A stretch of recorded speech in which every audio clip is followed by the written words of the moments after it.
Oh, no mai, haere mai, good afternoon and welcome to Porirua, Jerry Collins Stadium for this round 5 action in the Ninja A-League as the Wellington Phoenix women take on Brisbane Roar. Andrew Dewhurst with you alongside Anna Green.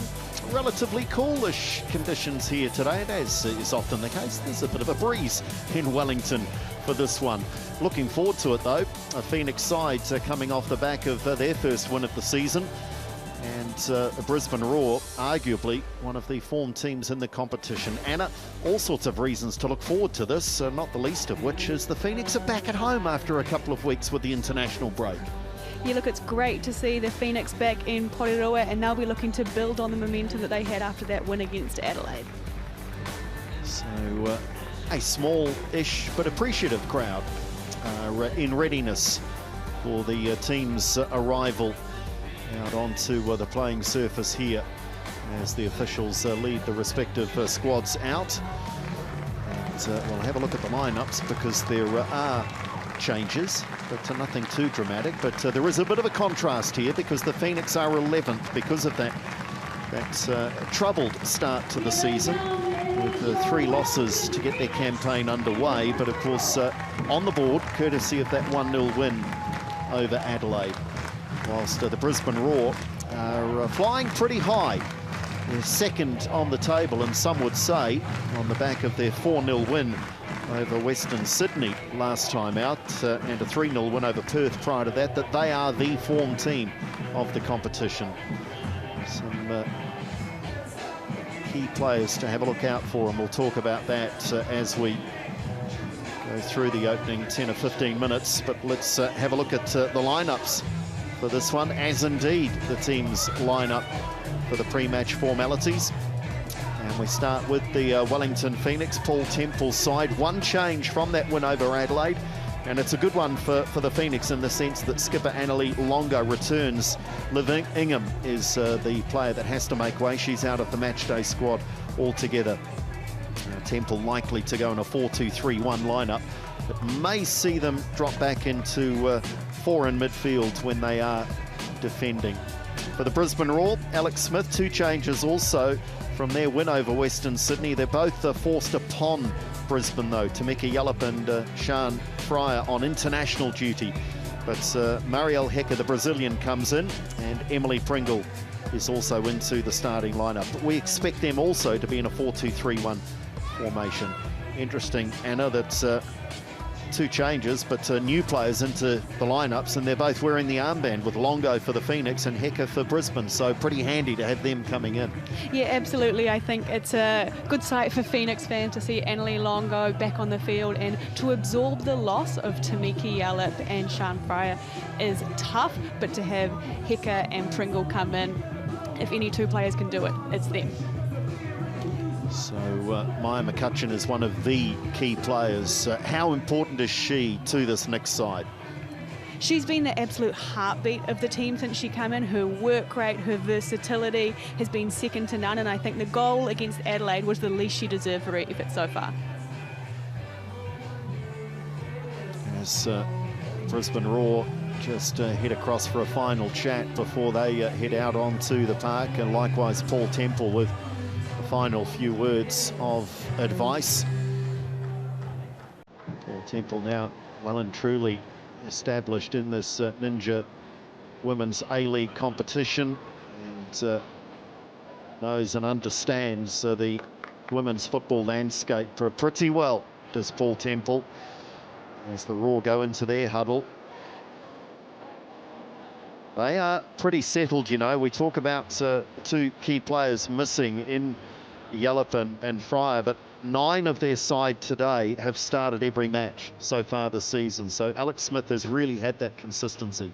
Yeah, absolutely. They're a really settled team. I think while they will miss Yallop, they've got some key players in there. We've got Deborah Ann Delaharp, who is an absolute stalwart of the A-League at a ripe age of 24. And you've got Hayashi, who's been instrumental in their performances so far, so she'll be looking to dominate the midfield and move the ball around, and as we said earlier, they are the informed team of the league. There's Papadinova, number 17, Bulgarian international. As we see Alex Smith get across and exchange friendly formalities here with Paul Temple. Coach is saying g'day as the teams now get ready to do battle against each other here. Conditions will play a part with a breeze that, dare I introduce the term swirling so early into a Wellington commentary, but it is. It's gusting pretty strongly at times. And for the most part is at the back of the Phoenix as they play from left to right in the first half. What's that famous chant? It's got Wellington, it's got the wind, the rain and the Phoenix. So I think that will definitely be ringing true today. Yeah, and of course on the men's side of the competition, I think there's a chant being struck up more often than not about something about Auckland traffic for Auckland FC. So each has their own little unique aspects, as the Phoenix with a good early first foray, just out of reach of the English player, Olivia Ferguson, but nice positive, incisive start for the Knicks. Yeah, look, it's great to see them starting with such intent, and they will want to be picking up right where they left off with the win against Adelaide.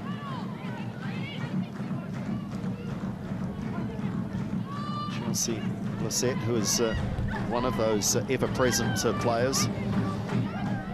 Tameka Yallop was another. Of course, she's one of the two missing today. So Alex Smith really has not had to change too much so far this season. Bit of a wayward pass there from Hayashi, and I think you can see we've seen the sprinklers out on the field before the game, but it's looking slow, and I think the conditions will play a part. Yeah, and certainly for the home side, likely to be an advantage, as of course it should be. It's a little bit messy in midfields. Just be looking to secure possession, settle any nerves. As Barry goes back to Villau. Still relatively early in the season, of course, and for some of the visa signings, perhaps we haven't quite seen enough to make a judgment as to how they're going to go this campaign. Some players do take time to settle into a new environment, as this is pinched by the Phoenix. And an opportunity to strike on goal, but pretty quickly closed down. But Meakin strides forward. But again, possession is turned over. Yeah, I think you're right, Andrew. It's been great to see Ferguson work her way into the starting lineup. I think we're still yet to see the best of her, and obviously new signing Olivia Kelly, who's on the bench today for the Phoenix. But I think the signing of the season for the Phoenix has definitely been McCutcheon. Yeah, looking forward to the opportunity to see McCutcheon operate in that midfield alongside skipper Annalie Longo, as Brisbane have all the time in the world here to deliver across. These two teams are amongst the most accurate in terms of crosses delivered in the Ninja A-League. That one doesn't cause any concerns for Villau, Portuguese under-23 international.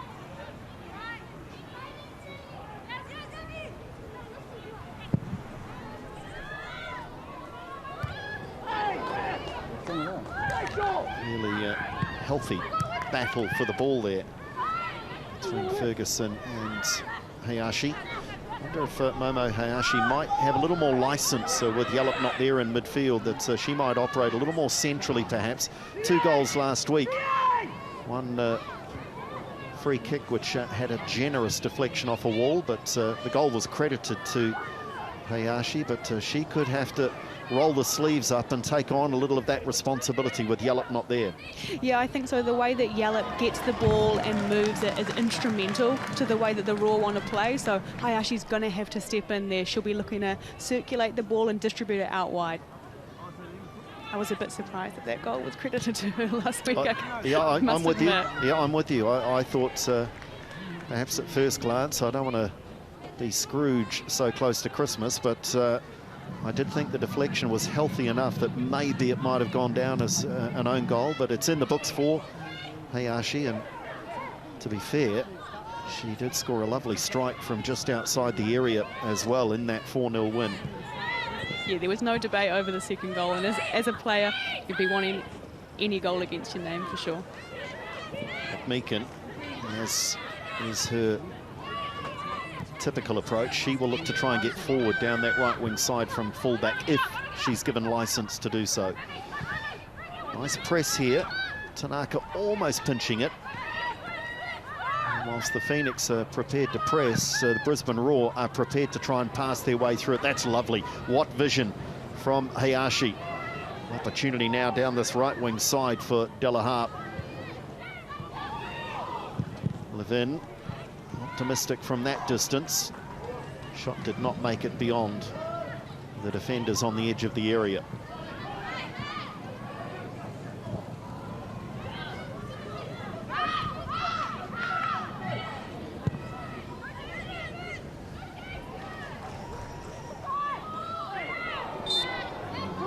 A little too aggressive was Wynnum, just going through the back of the Raw player.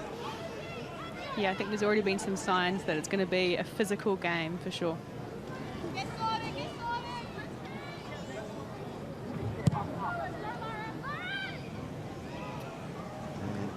Here's a little hint of the danger if you do play square into this breeze, that that ball can be held up and you could be under pressure from a counter-attack pretty quickly if possession is turned over.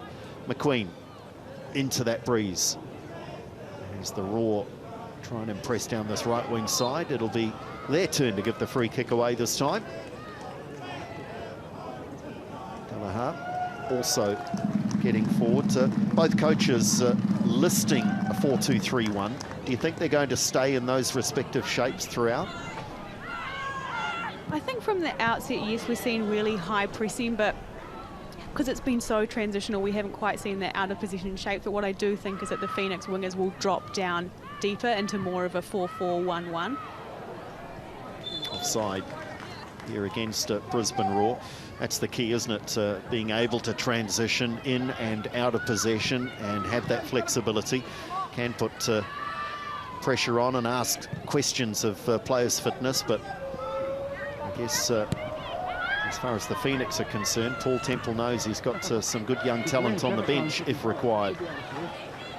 Yeah, looking at that Phoenix bench, we'll be looking to see the likes of Emma Main come in, Grace Jarley, Manaya Elliott. That's a great bunch of attacking players that they can bring off the bench. A little bit of a dispute here, and Zoe McMeekin's going to lose the argument. Throw goes the way of Pringle. Ferguson playing with her back to goal, looking to find support. Tanaka tight on this right wing touchline. Good ball speeds until it breaks down, but McCutcheon has it back again. Tell you what, if the wind isn't a factor, I reckon the odd seagull might be an endangered species today. They are flying about in numbers.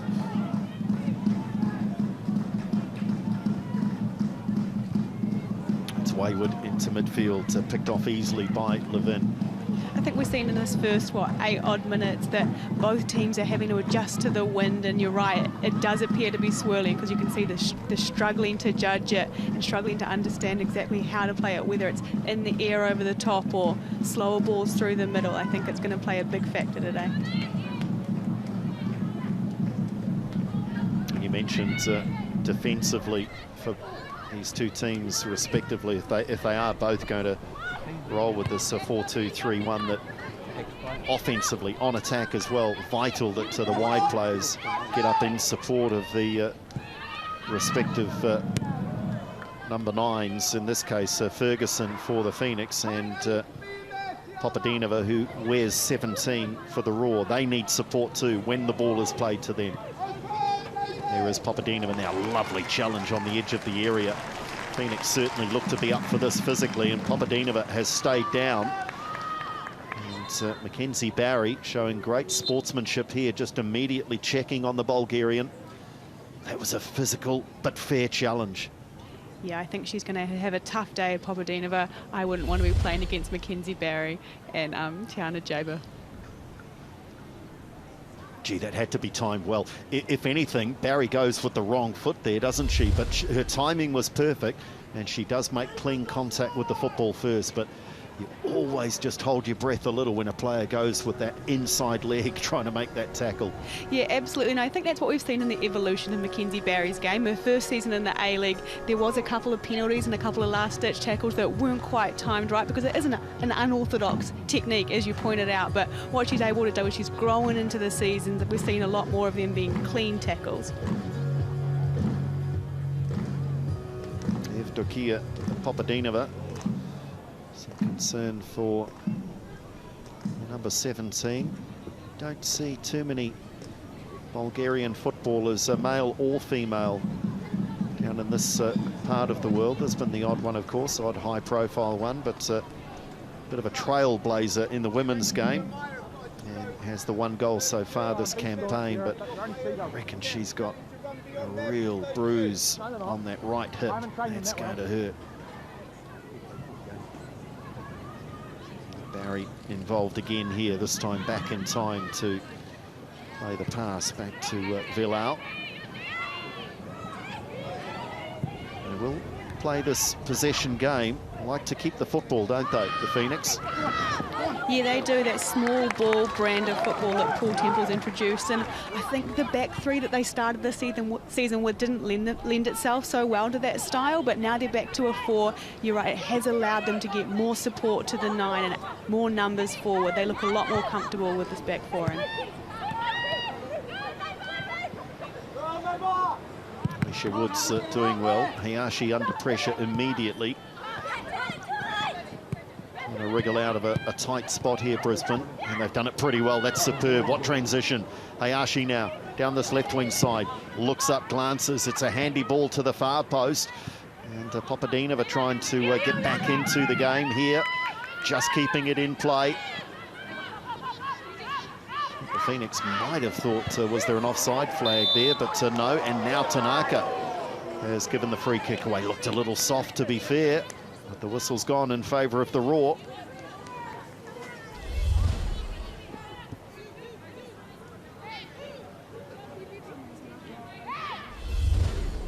50-50 that one. Could have gone either way. Yeah, I think that Nebe Tanaka had a right to look a little perplexed there.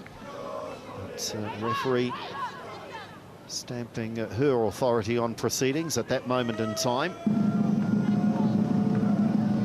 We're set now to deliver. Longo and Tanaka in the wall. Nice header clear. Gosh, that almost fell to Woods, who rattled the crossbar in that 4-0 win over the Wanderers from about that range, but it didn't quite fall for the number 32, as Longo does superbly well and clears away over halfway.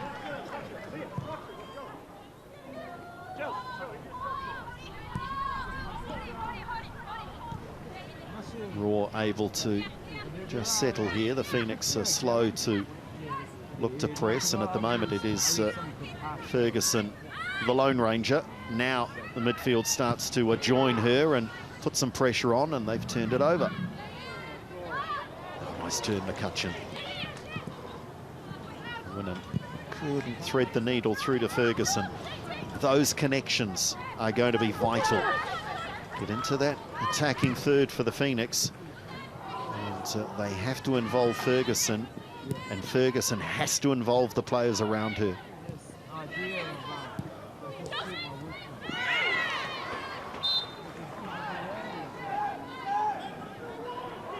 The free kick given away. I think it might have been Wynnum again, was it, Anna? She's got to be careful. That's 2 needless free kicks given away in the opening 14 minutes. Yeah, absolutely. I wouldn't think that one was necessary to give up so high in the field. It didn't look like Brisbane were going anywhere.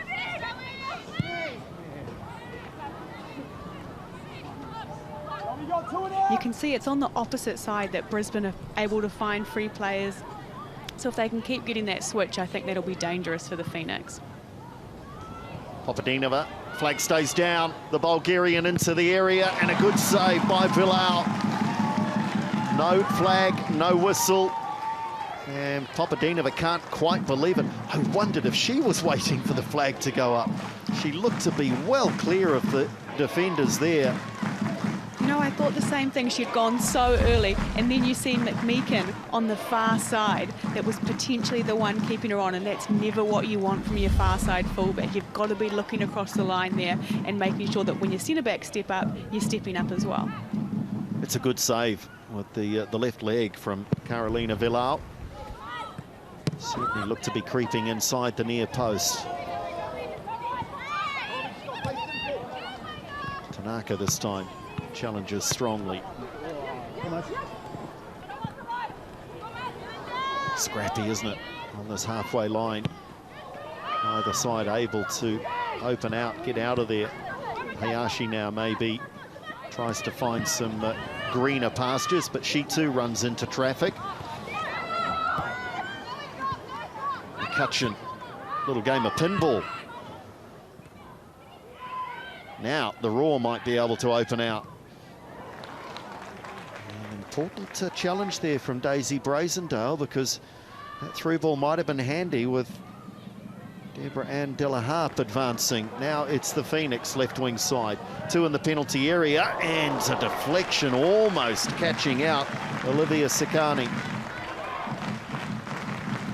It's been great to see Lara Wall make her way into the starting 11 in that left-back position. I think having played domestic football in New Zealand with Canterbury, to see her work her way into the squad. She was a late addition in pre-season, and then she's been phenomenal since she's come on. She's got a great left foot and really dangerous marauding down that outside. Yeah, that was arguably the best attack of the match so far for the home side, as there's a little bit of feeling here in this one, and Papadinova does not like the attention that she's getting. She's been on the wrong end of a very physical and fair challenge from Mackenzie Barry, and now just felt the physical presence of Tiana Jaber.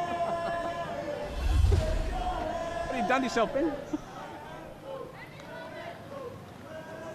I think it was both of them getting stuck into it there, and that's going to be a really interesting matchup to watch if we're getting that much heat in the 17th minute.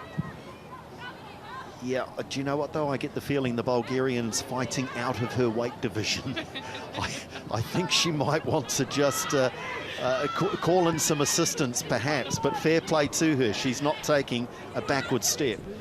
No, she's not, but you're right. You've got to be careful if you've got Mackenzie Barry and Tiana Jaber tag teaming you. Oh, they are two strong defenders. They really are. And they will not take any nonsense.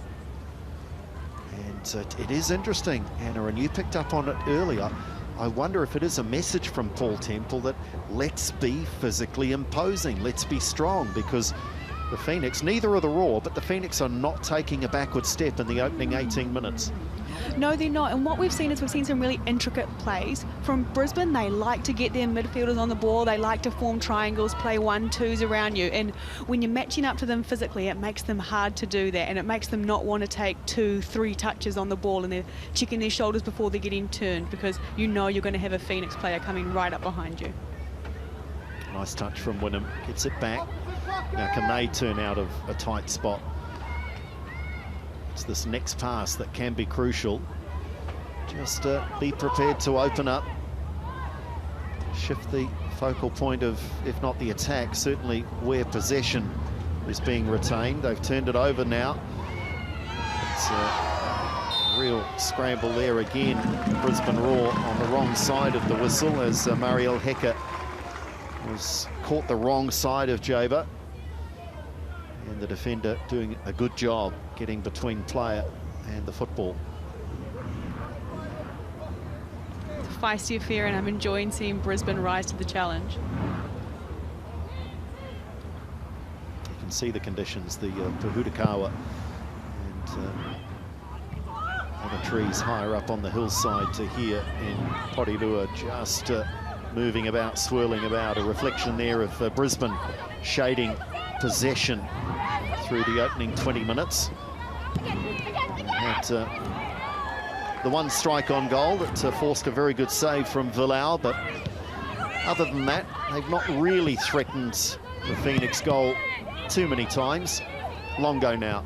vital that Longo gets on the ball as often as she can. Technically very good.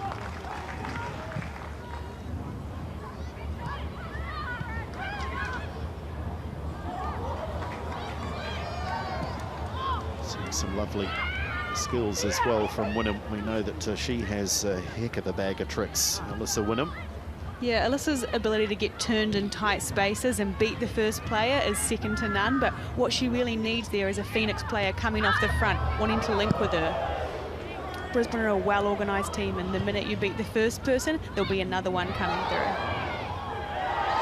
If Longo wasn't fouled the first time, she certainly was the second. Woods with a rueful look towards the referee, but again, I described Wynnum's giving away of free kicks a little needless. This certainly was, and this is in a dangerous area here.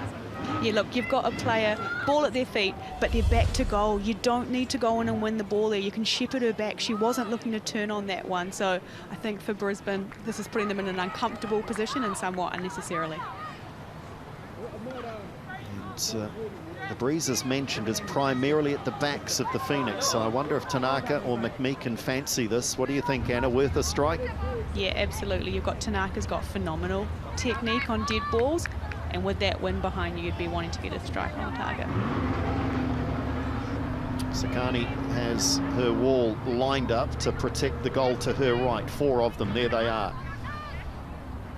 It's about that right range, you know, where a good player dips this over the wall and under the bar. Tanaka tries to do just that, just goes wide with a touch from the keeper. Superb save, very good free kick.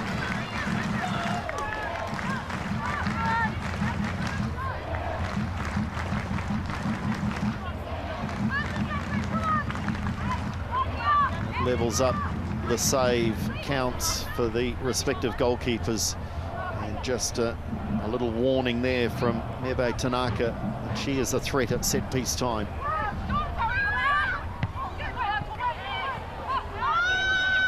Wynnum steps back. Hayashi clears outside the area. They all step back in a way, struggling to get this ball under control, and finally Brisbane Roar up to halfway.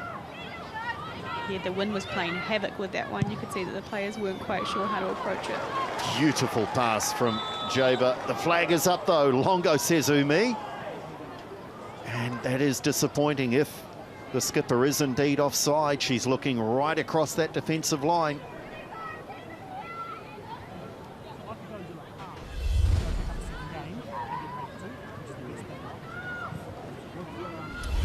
And maybe on second look, and we have that luxury, Longo maybe was still coming back from the corner and hadn't had time to get back onside. It was a beautiful ball from Jaber though, and I think that's what's going to unlock teams in this game, is finding space on the opposite side. With the formations that they're both playing, the teams look to over-narrow, so it is the opposite side where you'll be finding all of the space.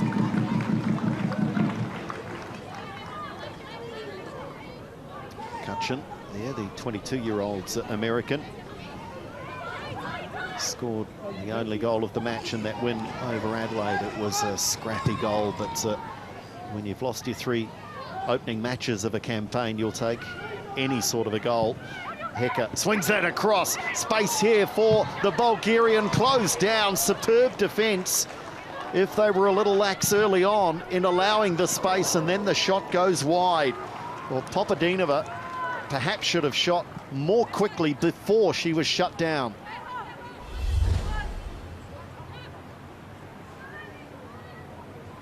Just went looking for another touch there. Perhaps had to try and shoot either first time or certainly after that initial first touch.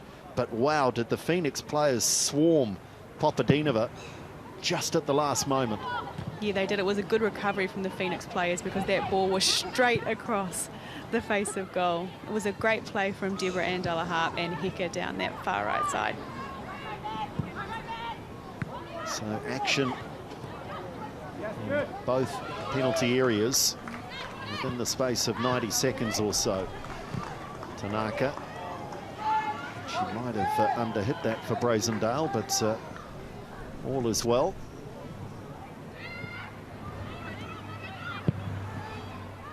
dribble out. Goes long, Hayashi sends it back. Tanaka with time to bring it down. Maybe didn't get a shout from her teammates. And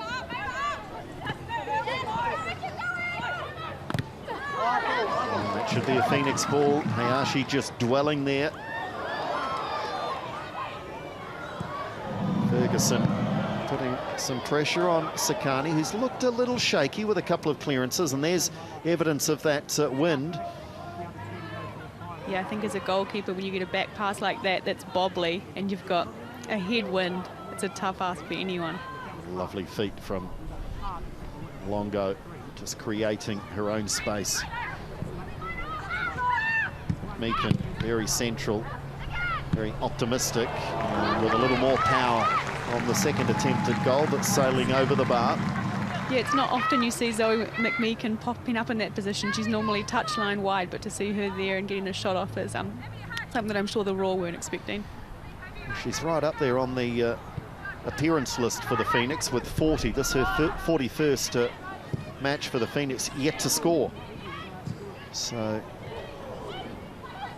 she, you would think, would get on the score sheet at some stage if she continues with that shoot on sight attitude.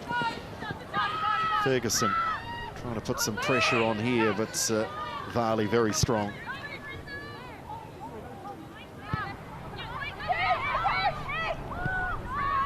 So I think you're right, Anna, that McMeekin typically may be playing provider. She's often down that touchline, isn't she? And perhaps swinging a ball in as an overlapping fullback rather than being central.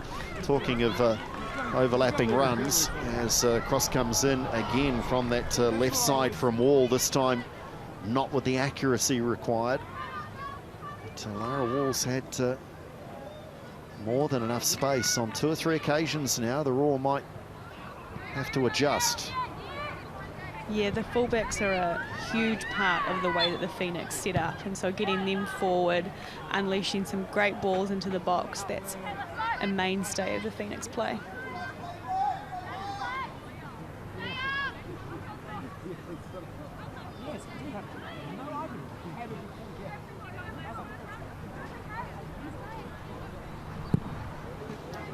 Approaching the half-hour mark, and still no goals. Paul Temple, well used to these conditions in the capital.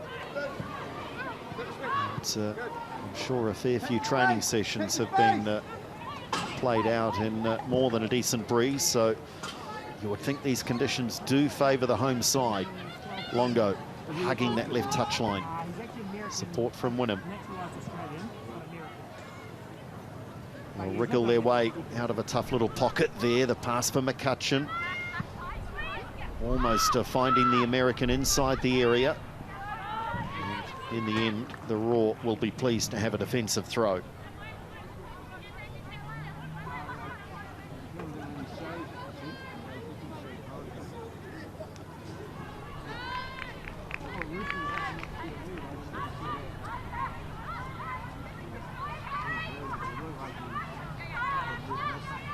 See if the Phoenix might open out here and explore down this right wing side. Jabin nearly losing her feet there in what would have been a devastating position. Yeah, dangerous. And again, put under pressure. Raw pressing up and beyond the halfway line.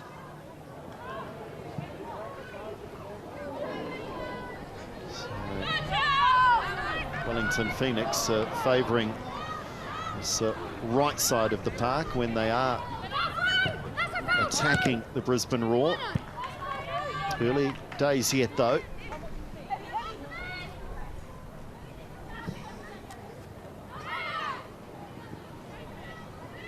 They need to give a free kick away. Jada looked like she was going to be fair. Guys just need to show a little patience, and it wasn't shown there by Hecker, who stands over Jaber. The whistle had already gone in favour of the Phoenix. And again, we see this physical battle. Both teams prepared to muscle up in the face of the opposition.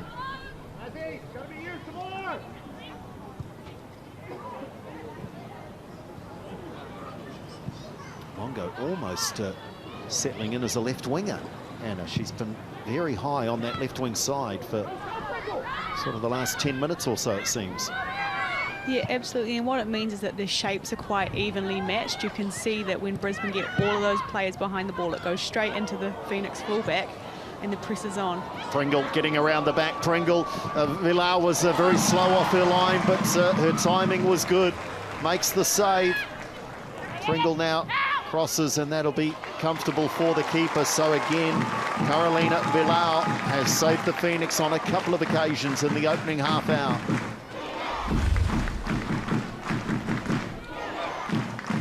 That's a great save from Villar, and Pringle will be wishing she could have that one back.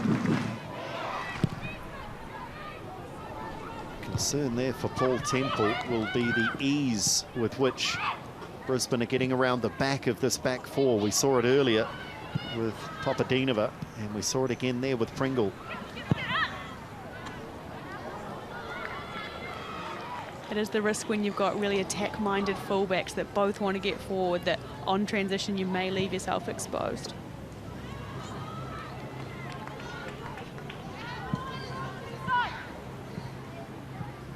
Yeah, that might have been a plead there from Carolina Villar to the bench. Can you please adjust things? Stop leaving me so exposed at the back here. But in all seriousness, perhaps asking for some sort of a tactical shift, as McCutcheon this time has just bowled an opponent over.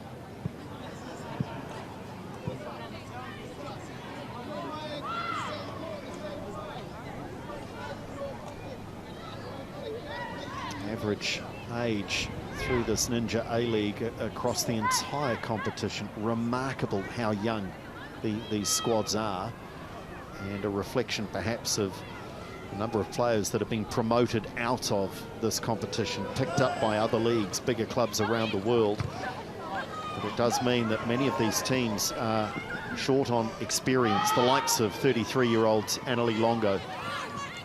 Yeah, look, I think that is a risk with the league. They won't want to be seen at stay young year on year. You want to be building players up, but with the introduction of the USL in America, we've lost so much talent in the A-League off to America. So that's something that A-League, the Ninja A-League is going to have to look at, is how do you retain talent and how do you make it more professional? Wynnum Ferguson had come a little deeper and influenced proceedings. McQueen stepping in, though, to break up the Phoenix attack. Hayashi. Wynnum wins it fairly. They've got numbers here now. Need to look to the left, the Phoenix. They come right. A chance for Tanaka. Pushed too wide, though. Has that taken a deflection? No. That was a real opportunity on the counter-attack. Yeah, it was. It almost needed that reverse pass into Annalie Longo, who was coming down the left. Pushed Tanaka out a little too wide to be able to get any sort of mirror on that shot. And this is the risk. And you see it around the world as passing your way through the press is the preferred option by so many coaches, so many teams. But gee, it's a high-risk game.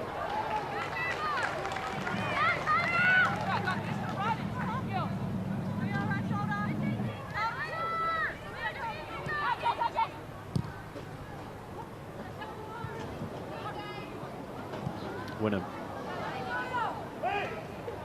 I think that's something we can guarantee to see from both of these teams, is they like to play the ball out. They like to have possession, so we won't see them revert to playing it long. Well, especially for the Raw, because they are into this breeze.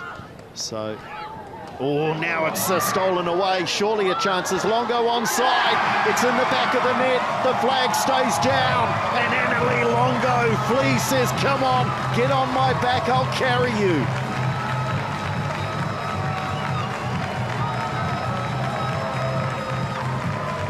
What a return for the skipper.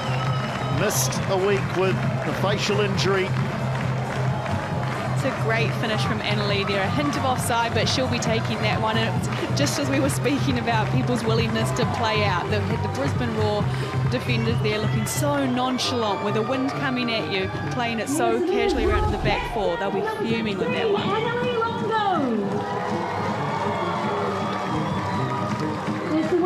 she's not a prolific goal scorer. She's used in so many different positions. She can sit at the base of a midfield. She can sit at the heart of any team, but she's in a more attacking role at the moment in this Phoenix lineup. And her 8th goal in the A-League. And boy, did she enjoy that. And she is the sort of player that will just grab a team by the scruff of the neck and say, come on with me. Yeah, absolutely. I think Annalie's the heart of this team. She'll drive standards. She's such a great signing for the Phoenix. They obviously lost out to a lot of her play last year through injury, so to have her back fit and on the off chance scoring goals is something that Paul Temple will be relishing. Just when we were talking about the youthful nature of this A-League, the Phoenix with an average age of 24, just under. Annalie back into the side might nudge that up a little bit. An average age of 24, and the sheer delight, the joy for the 33-year-old in scoring that goal, just wonderful to see. What have the Raw got in reply, because they're coming straight back at the Phoenix and in numbers. Gosh, this is physical at times. Players hitting the deck so often.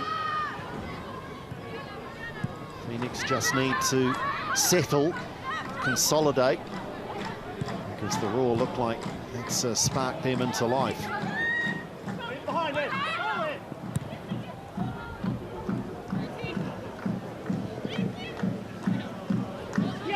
Jaber across, and it has some support from McMeekin, but the angle too tough for the central defender.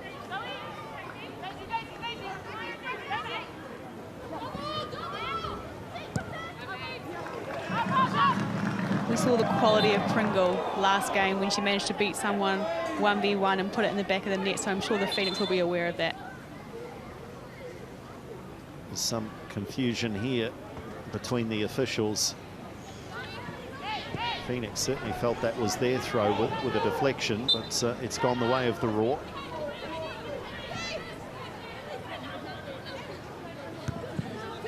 A little delay with the throw being taken. Alyssa Wynnum was minus a shin pad. Not surprised with socks that low. Well, and that's a regulation, a conversation for another day. It beggars belief sometimes to see players putting shin pads. There is no size regulation, so players often, they'll look like they've come from an Action Man toy set, as this one driven across the penalty area, and there'll be a relieving free kick here for the Phoenix. But honestly, and I don't know what you wore, but you know, did you actually have a shin pad that would do something, or did you have, you know, something that was thimble sized? Small to medium, I think, as a robust defender. It was something that I needed. They were definitely bigger than Alyssa Wynnum's.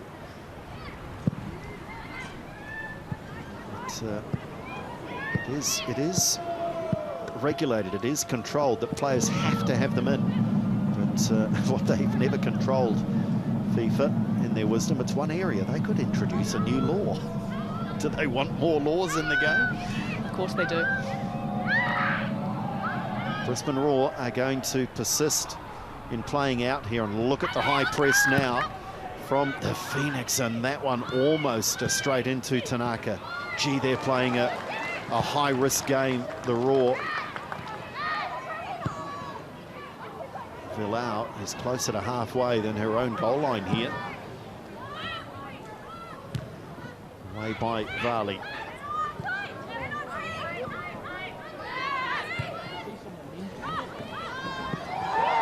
Again, there's a tussle. Again, there's a tussle. And this one goes the way of Hecker, and I think Paul Temple's argument here from the sideline is that Jaber she's in the right position. She's between player and the football.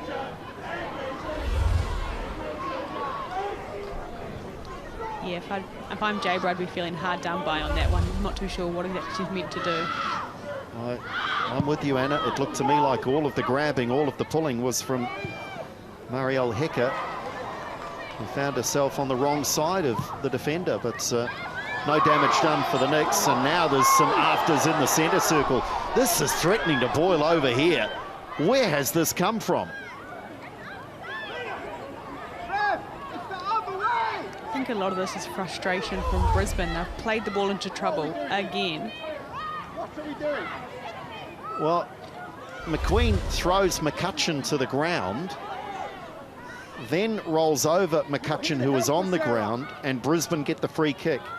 So there's a little frustration here from both players, both sets of players. McCutcheon, I reckon, is arguing that right now. Yeah, I think so, and I think she's got a case. I think the referee probably didn't see that because it was so off the ball, but that's when you need your fourth official to be in your ear telling you it's the other way. Holly McQueen, to be fair, she had a look of innocence after all of that played out, and maybe convinced the officials that she was not the instigator. But there really is some feeling in this. We're inside 5 minutes now to half-time. Paul Temple just getting a little riled as well on the sideline. Yeah, I think the Roar have been their own worst enemy in this one. They're continuing to try and play small, play out. The Phoenix have set a trap, and with the wind behind them, have all of the momentum going forward. So I think the Roar will be looking at their tactics at halftime. Look at this, like a 9-iron into a strong breeze. And again, the Phoenix have territorial advantage. Can they add to the Annalie Longo goal and go to the break with an even more comfortable advantage?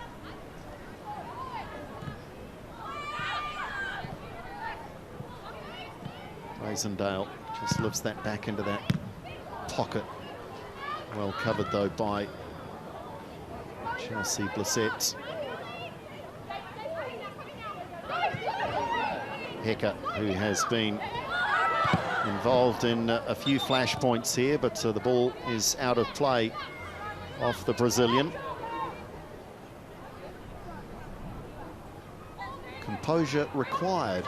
That might be part of the messaging from both coaches during halftime.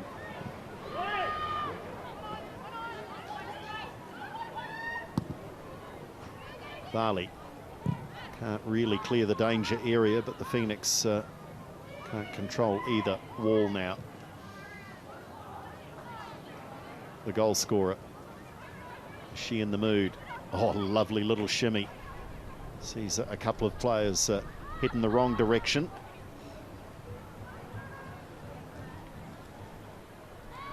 Cutchin hits the deck again. And again, it's Hecker involved. She's all over the park. And again, there's an elbow put in there. Marielle Hecker is really trying to stir things up. Yeah, I think she's got some fire in her belly, because you're right, she is popping up absolutely everywhere, whether it's on this left touchline or over on the right, and she's really putting herself about. McCutcheon with space almost. I think she was thinking of the shot from the edge of the area before she had the ball under control. Delahaye advancing, cutting infield, into trouble. Yeah, ambitious from Delahaye there. You can get past the first one, scrape past the second one, but the third one's going to get you.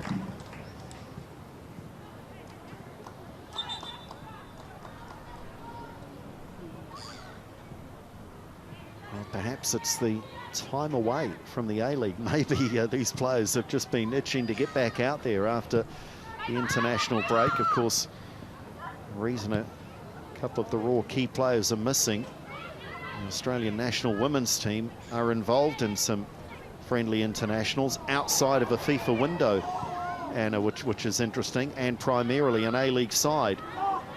Yeah, look, it has been an interesting choice there. You want to be having the best players on show at all times in the A-League. That's important for the product, to keep it entertaining and to showcase the talent that is in Australia. So for the Matildas to have another game outside of the FIFA window, and as you said, predominantly of A-League players, so 6 of the A-League stars, making them unavailable for games this season has been an interesting decision.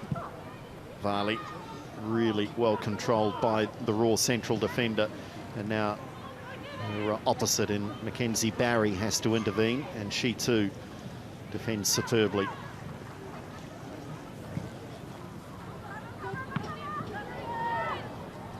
Ferguson battling well. Longo. McCutcheon.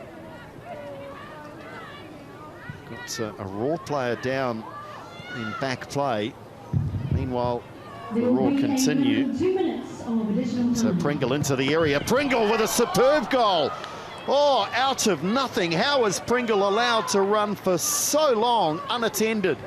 She scored a stunner, her first against the Wanderers, and very quickly has scored her second today against the Phoenix. What a goal, but how was she allowed to run so far? Wasn't that just wild to watch? You saw McMeekin looking to get back, you've got Brazendale there, but Jabridge just never came across. There were no other Brisbane players in the box. You've got to be having your centre-back engaging there. And then Villau, of course, will be disappointed to be beaten near post.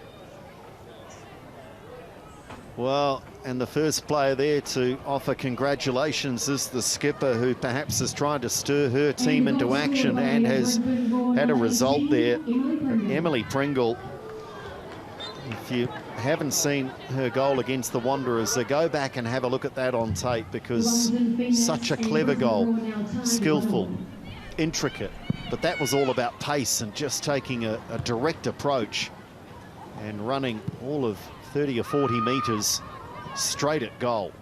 Yeah, I think the Phoenix will be so disappointed with the timing of that one. They've grown into this half, they had all of the momentum, and then to concede an extra time, it'll be disappointing at best. Final seconds as we are now deep into the 2 minutes of time added on. Maybe a little bit longer to go given the goal celebrations.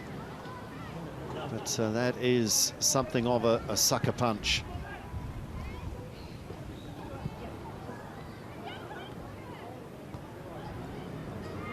Wynnum and Longo, two of the best for the Phoenix in this first half. Longo, one to chase down to the corner flag, but she won't keep that in play.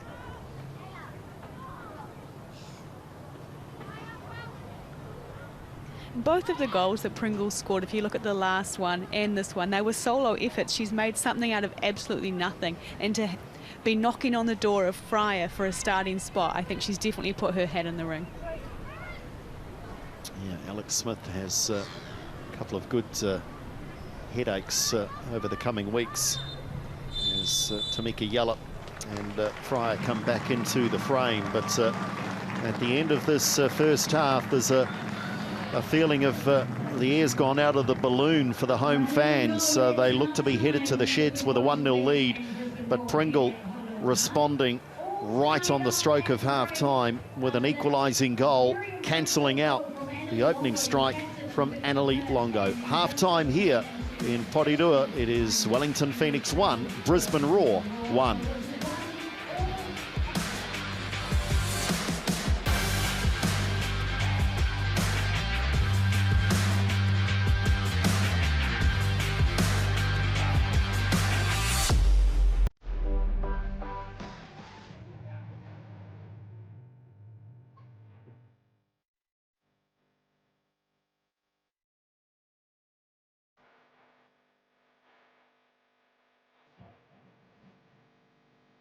Spectators must comply with the A-League's term of admission and the venue's conditions of entry, including provisions relating to security screening and intoxication. Any spectator identified with a prohibited item or assessed as being unduly intoxicated may be refused entry, evicted from the stadium, potentially banned from attending future matches, and handed over to police for further questionings. We ask you to respect your fellow spectators by refraining from illegal and dangerous activities. The A-League's Professional Footballers Australia and Football Coaches Australia are taking a stand against online bullying in Australian football. There is no place for racism, abuse or hate in our sport. Play it fair. Flares are illegal at our venues. If you possess or throw a flare, there are severe penalties that apply. Any spectator identified with a prohibited item may be refused entry, evicted from the stadium, potentially banned from attending future matches, and handed over to police for further questioning. A financial fine may also be issued. We are committed to providing a safe and enjoyable environment for all fans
Kia ora e te football whānau. Welcome back to Porirua half-time here as the kids enjoy a chance out there on the turf to strut their stuff. The players have had an opportunity, 45 minutes plus of first half action.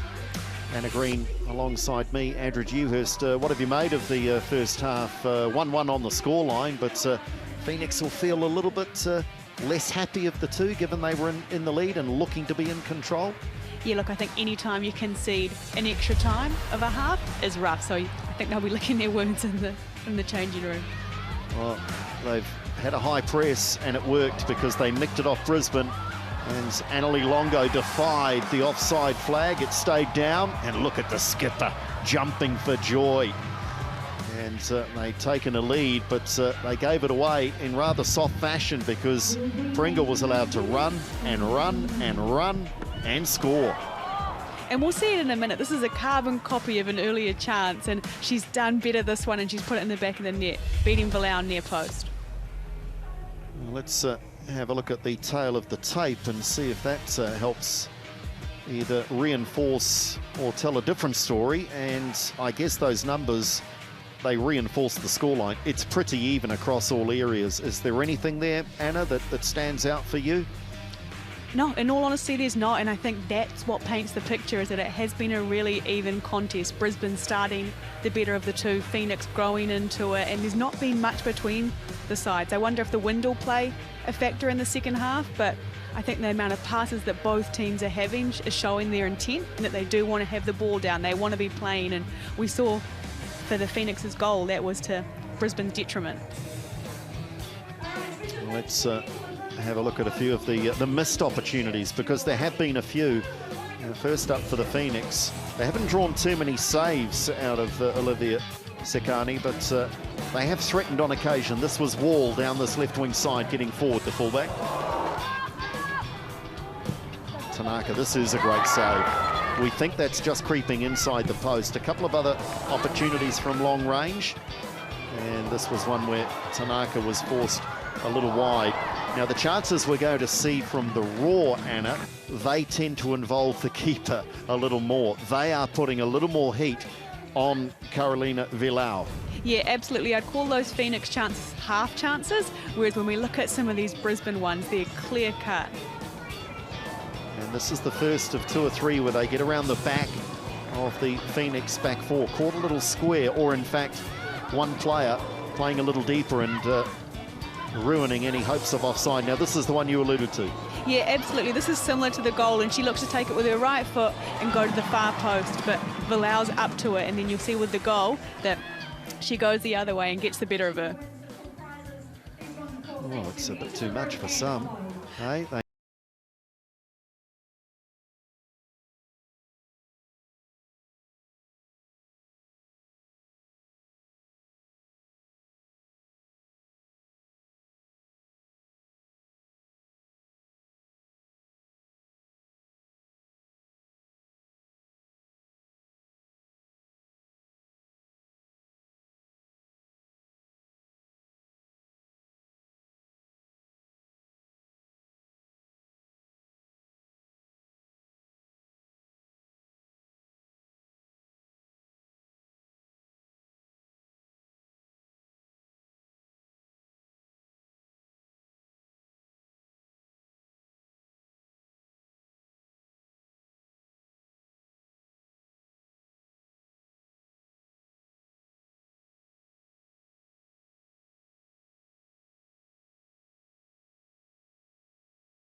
Find the balance between excitement and adventure in the 7th Music MUX. Go your own way.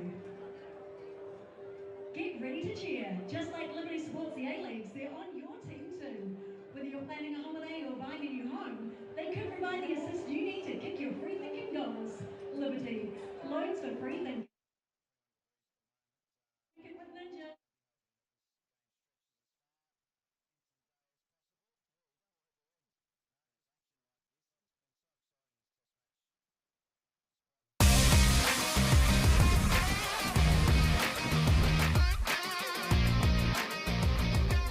Kia ora, welcome back. You join us just as the players make an appearance for the second half. They've had a chance to reset, check in with their respective coaches, Paul Temple and Alex Smith. And for the Phoenix, to maybe make some adjustments at the back. That surely, Anna Green, will be the biggest concern for Paul Temple, is the way that they allowed the Raw in behind their back four so easily. Really, it was down to good goalkeeping or poor finishing that limited the damage. Yeah, absolutely. I think there will have been some stern words for the defenders there about having to engage the players, and it looks like we might be having the new signing Olivia Kelly coming in, who we know is a defender. Yeah, so first full-time professional contract for Olivia Kelly, signed as the final visa player very last minute before transfer deadline. So we'll keep an eye on that and see who Kelly has replaced. Is it like for like? Are they maybe going to a back three with Barry, Jova and Kelly? So we understand it is Zoe McMeekin that leaves. Kelly's made a false start. She'll have to come back and be allowed entry onto the park by the fourth official. So Anna, that'll be one to look at in the opening 5 or 10 minutes to see what happens shape-wise now. Yeah, absolutely. We've seen in a few games this season that they've played with a back three, so it'll be really interesting to see how they go in there. I know they did it all pre-season, so whether they're going to revert back to that, only time will tell. Tony. And there is now the official debut appearance for Olivia Kelly.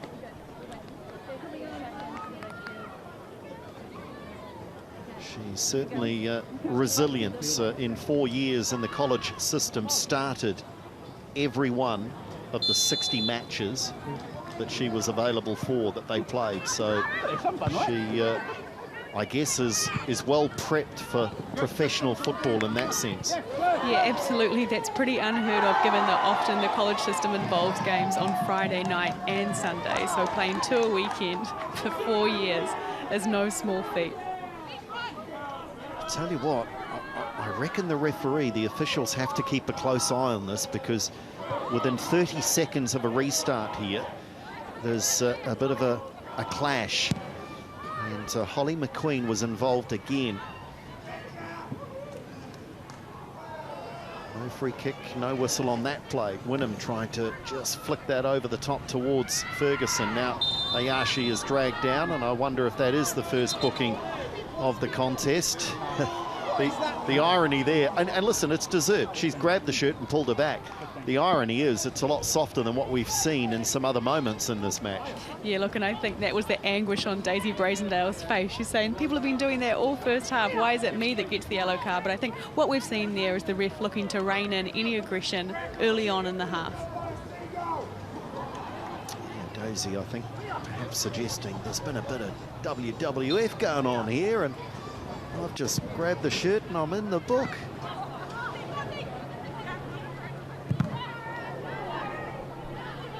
Just as the players get to reset and hear from their coaches, so too the officials have a chat, don't they? They get together in the sheds and have a chat about the first 45, and if they've spoken about some of these moments, then there's every chance perhaps that they will come down a little harder on them in the second half. Yeah, absolutely, and I've got no doubt that that's what's happened. The fourth official there's got great eyes as well on what's been going on in the game and can have a better read without being right in the action. So I'd say that has been the messaging, and we've seen the results of it with that early yellow card. It's Kelly with her first touch. It's simple clearance towards halfway. Varley, powerful player, just straight through to win that ahead of Wynnum.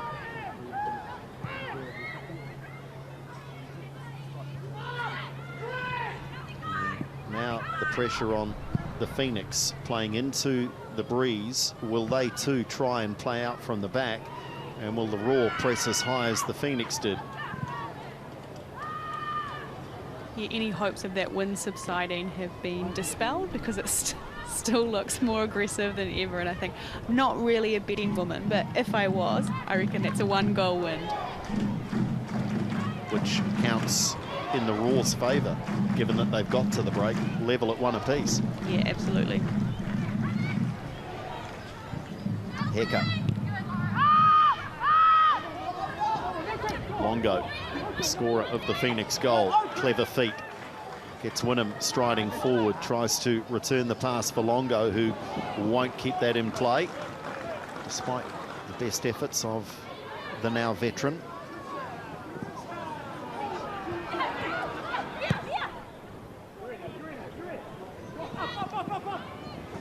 Barry has done well in those one-on-one battles against Popadinova.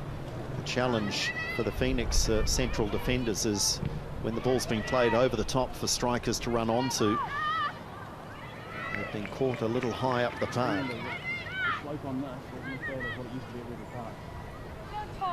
See there, Kelly still trying to find her feet in the match. Yeah, it can be awful, can't it? The first 2 or 3 minutes when you get out there, the nerves, the tension, just the breathing is a little heavier. The heart rate will be a little higher.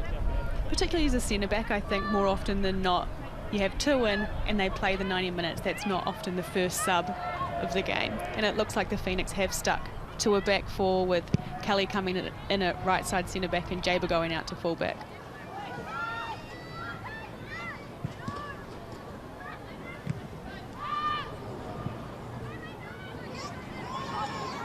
Tanaka.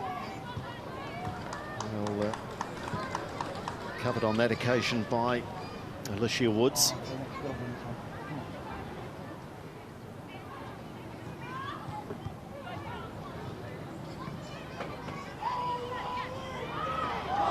Just worth repeating that remarkable stat. Olivia Kelly at New Hampshire for the Wildcats started all 60 games during a 4-year career.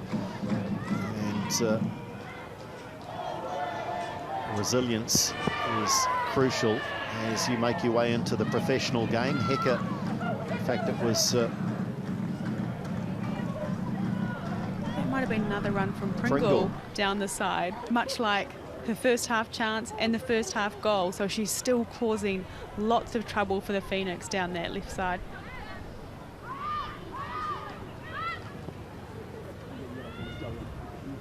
Here now is Popadinova.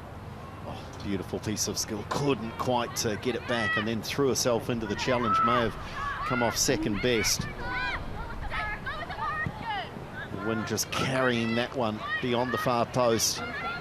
And the run into the penalty area of Della Harp. So with that wind at her back, look for Della Harp and perhaps Lisette to get forward more, the Brisbane Roar fullbacks.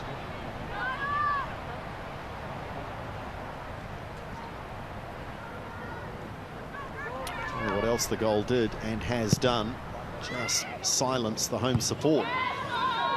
They were in pretty good spirits at 1-0. Wall loses possession. That may have taken a touch though off Della Harp. It is a Phoenix throw. They've certainly taken the crowd out of the equation at the moment, have the Roar.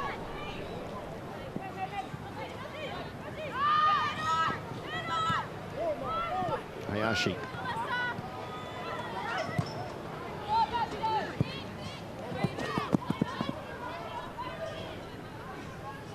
Interesting. It's Momo Hayashi hasn't been the influence we thought she might have been in the absence of Tamika Yallop. You know, absolutely. I think it's a trademark of most Japanese players. They like the ball at their feet. They like it on the ground, short, sharp passing. And I think the wind has been her worst opponent so far, managing to disrupt her style of play. And they've really struggled to find her. Cutchin. Nice touch then. Longo over the top one for Ferguson to chase. Falling in a bit of a dead zone there between defenders and goalkeeper Tanaka. Told by Java to head backwards. And Barry will have to scamper to keep this one in. Does so. So it's role reversal here as the Phoenix look to pass their way out through the press and under the wind before Villau plays that long over the halfway line. McCutcheon.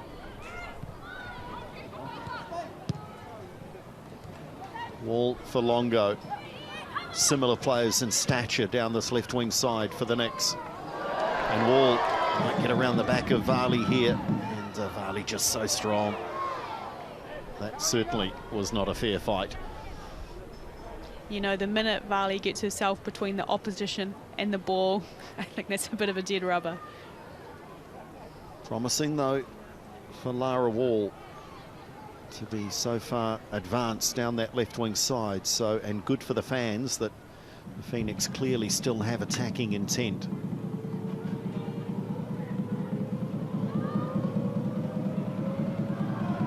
Do sense, though, that they're going to have to look for something on the counter. Oh, hamstring. Oh, dear. Hamstring for the Bulgarian Papadinova. There is no surer thing than the clutch of the back of the thigh. The hamstring has gone here for the Bulgarian. And that is not a sight anyone wants to see. It will force a change by Alex Smith. Yeah, that's tough to watch, that one. Clear as day that that's her hamstring, and you can see how upset she is about that. The right hand immediately goes to the right hamstring there. And pummels the ground in disappointment, knowing that her participation in this match is over, but likely that that's the next, well, goodness, anything from 3 to 6, 7 weeks, depending on how serious that is. Let's hope for Papadinova that it is just a minor tear rather than anything more serious, but she is distraught.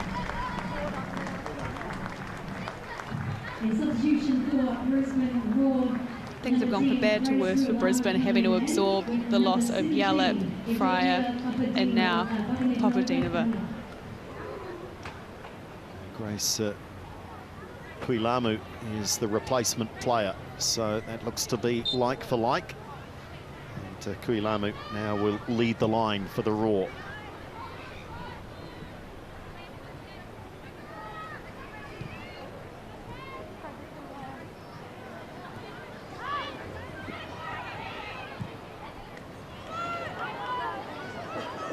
Cutchin was well managed there by Hayashi and then gave the free kick away. So the Raw have started the better of the two teams early in the second half. In fact, 10 minutes already has ticked by.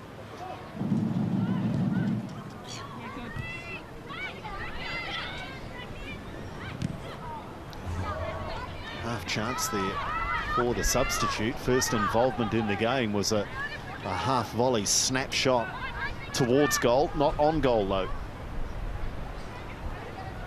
Yeah, that's a tough one to fall straight to the substitute, who didn't have much time at all to warm up.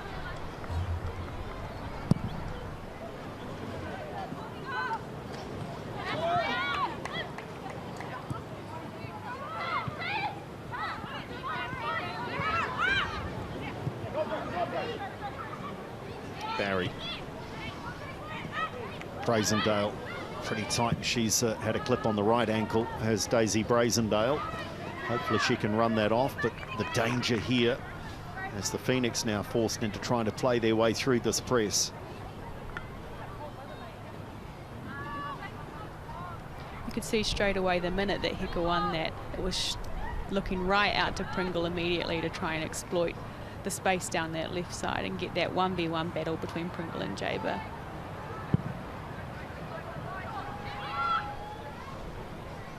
It's a goal kick struggling to go 30 metres into this breeze. Woods on the charge now for the Roar. Jaber now in that full-back position there to block Pringle at the expense of a corner. Roar starting to settle into their work. Remember their most recent encounters. They're on the back of a 3-match winning run. 1-0 over Sydney, 3-0 over Perth and 4-0 over the Wanderers. So they're a team with their tails up, but they're being challenged by the Phoenix here in Porirua today. Varley heads it back across goal. No teammate there though. Hayashi, look out, she'll try one. It surprised me with both of the corners. So you've seen the one there from Woods and we had one from Tanaka in the first half where they've gone high and lofted in with this wind. You'd be expecting with, you've got such an aggressive wind to be wanting to swing it in on goal and ask some questions of the keeper. Ferguson. Control. Close attention from Varley. Woods again now. And Pringle again was an outlet down this left wing side into the area. And Jaber is there. Well, if they've made the shift and Tiana Jaber is out there to keep an eye on Pringle, it's working so far. She's been in close attendance. But again, look at the numbers here for the Roar going forward. Yeah, I think what you get from that change is that you do have a fullback that will want to stay attached to the back four, but you lose that attacking option that Nick Meakin was offering. And I wonder if Paul Temple's decided that into the breeze they're happy to sacrifice that and maybe just shore things up a little defensively. It's a wayward pass. Phoenix with an opportunity on the counter. Wynnum is clipped by Hayashi. First half possession was 53% in favour of Brisbane. That's been reversed a little here as ironically the team into the wind spends more time with the ball because it's often down their end of the park. Opening up a little down the left wing side now for McCutcheon. Not sure she's that comfortable out here. Rather, she would be through the middle of the park, I think, but she's won a corner. Yeah, she's done well to win a corner there because you could see that she didn't want to whip it in that with her left foot, so was looking to turn back and with her back to goal managed to salvage a corner.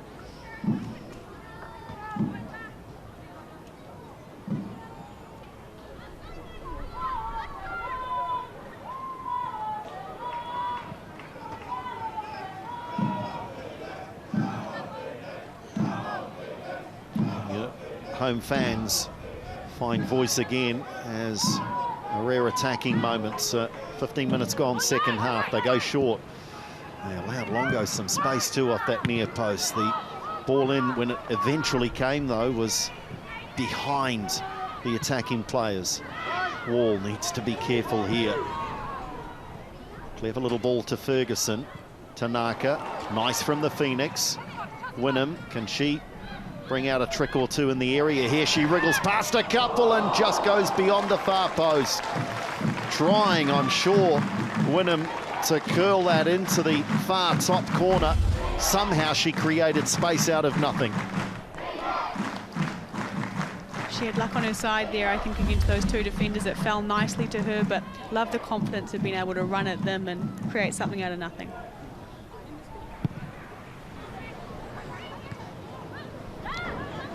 One touch straight through to Villau, who don't want to wander too far off her line as header is superbly won by Tanaka. Varley with a wayward attempted back pass, so back-to-back corners for the Wellington Phoenix.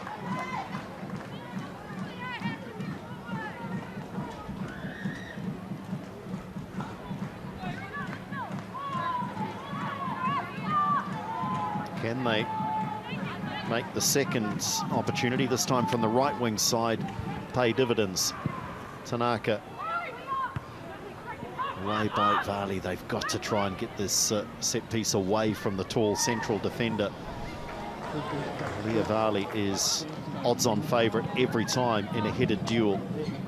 Yeah, absolutely. I think when you're putting a ball into the box, you're either got to be going short or you've got to be driving it in, because anything lofted in there, Varley's going to come and clean out. It's there to clean up at the back, but again, it's out for a Phoenix throw. Good spell here for the home side.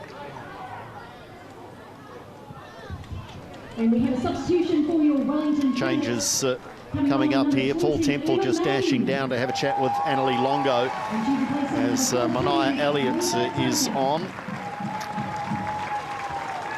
Also on field now, number 11, Mania Elliott. Emma Main also out there.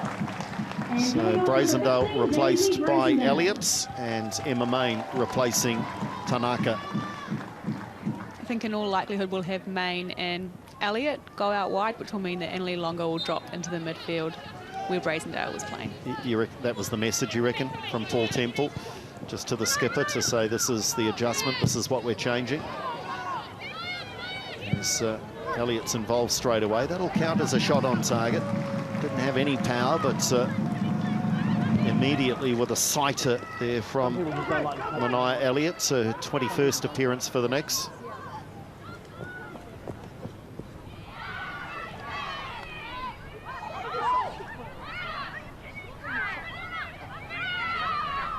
They've got away with one there because that was definitely a corner kicked out by Kelly. So you can hear the cries of anguish from the Raw players.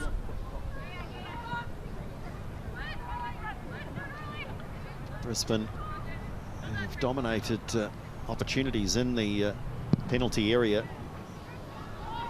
Well, sorry, not dominated, they've shaded the opportunities. 12 to 11.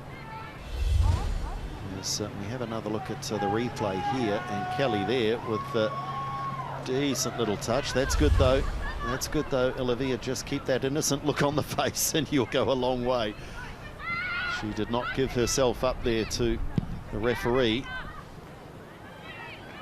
Bilal drives that one over halfway. Ferguson might jump in here. Gets past Varley and tries one from distance. Optimistic into the breeze.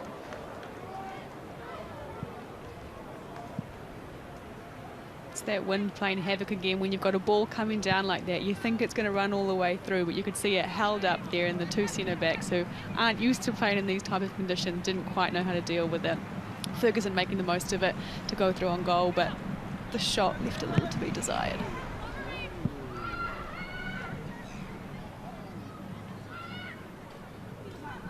Keeper to keeper, courtesy of the wind at the backs of the Raw in the second half.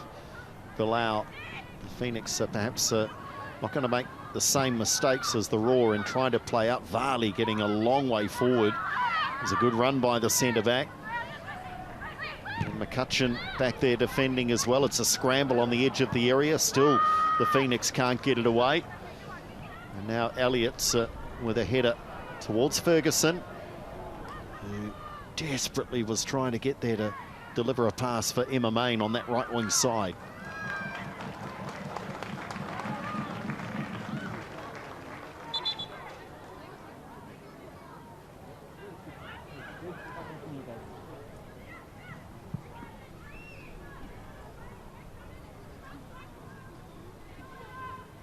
And, an update on the possession. It's coming back towards a 50-50 split.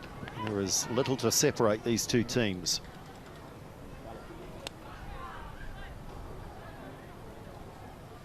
I think it's much of the same as the first half, isn't it? Where it's pretty even statistics-wise, but it's going to need a moment of brilliance from someone to break that deadlock. There's the adjustment for the keepers as well, because Carolina Bilal was a little hesitant to come off her line really quickly in the first half, knowing that she might struggle to get to the football as it was held up in the breeze.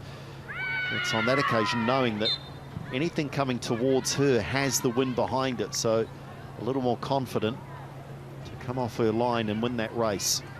As the Raw have a free kick, Jaber has committed a foul, and this could be dangerous with that breeze. Hayashi is a bit of an expert in delivering into the right spots.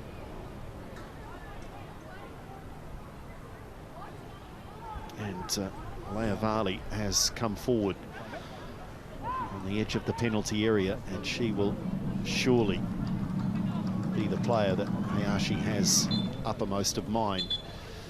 We're going to go again. Double blast of the whistle from the referee.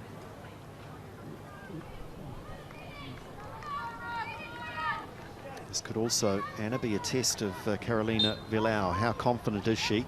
Can she come off her line if this is floated? She doesn't have to. That's poor. A textbook save there, just straight from the training ground, isn't it? It's a wasted opportunity from the Roar, especially when you have a target like Varley coming forward. Elliott now, left wing side.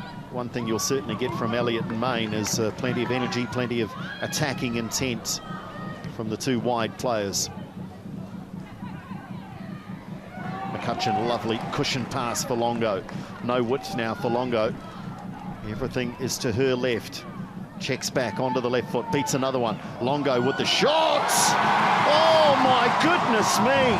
Annalie Longo at the double. It might well be a goalkeeping disaster, but Annalie Longo will accept the gift a little early, a couple of weeks out from Christmas.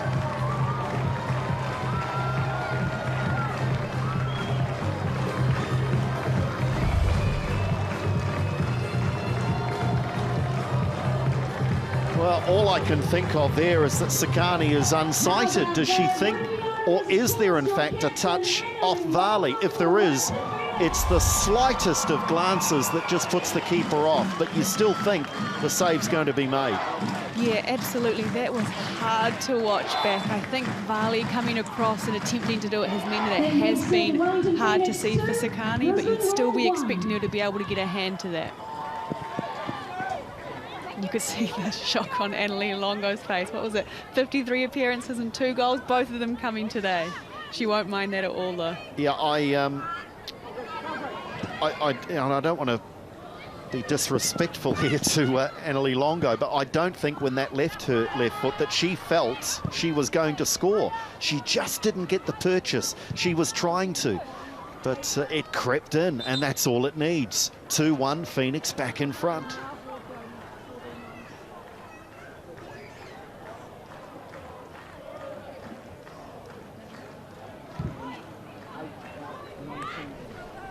Couple of changes here, so an immediate response, and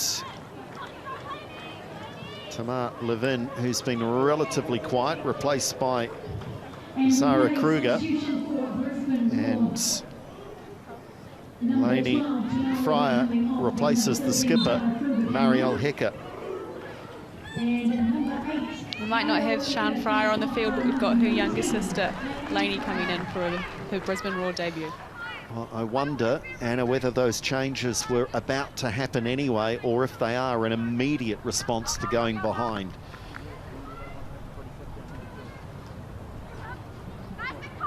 Can the Phoenix hold on to this lead? Remember, this is 11 on the table, playing 2. And the Phoenix, need I remind you, are the team in 11. Are they going to go back-to-back? Wynnum advancing. Wynnum has Main. It's not going to get there. She just waited. Longo on a hat-trick. And it has to be tipped over the bar. Oh. Annalie Longo, I don't know how many senior hat-tricks that Flea's got in her career, but she was mightily close to one there.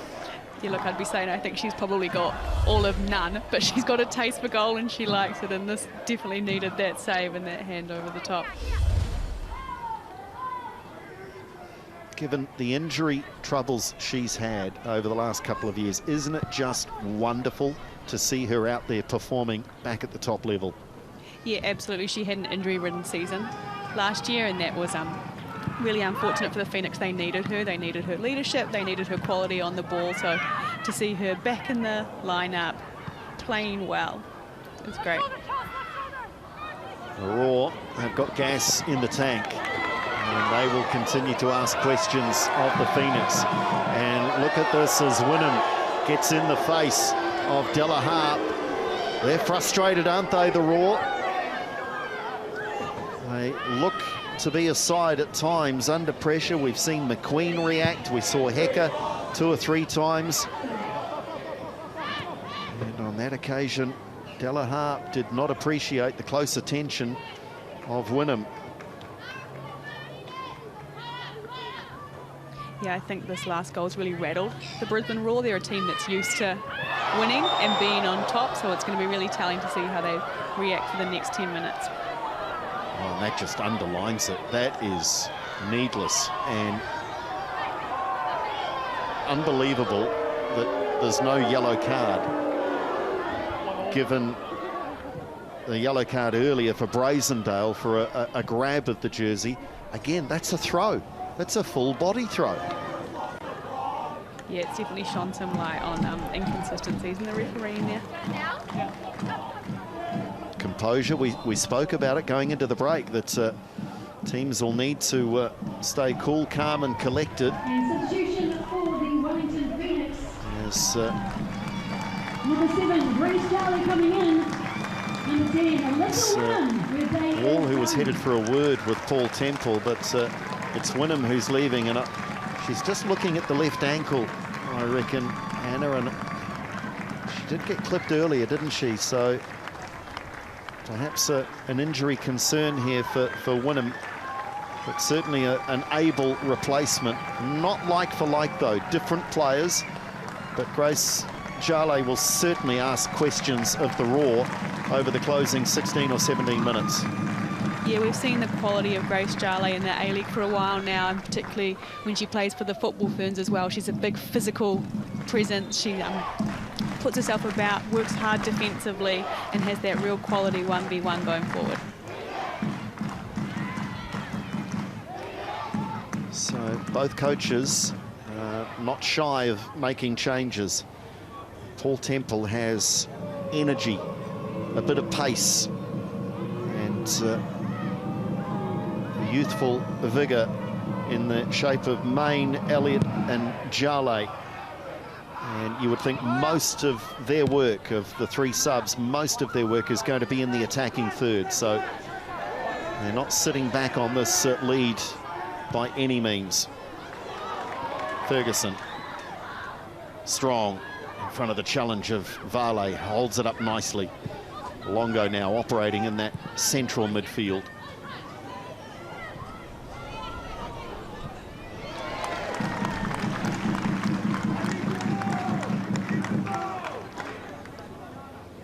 I'm sure they didn't take this trans-Tasman trip lightly, but maybe subconsciously, maybe Brisbane thought this might have been a little easier than it's playing out.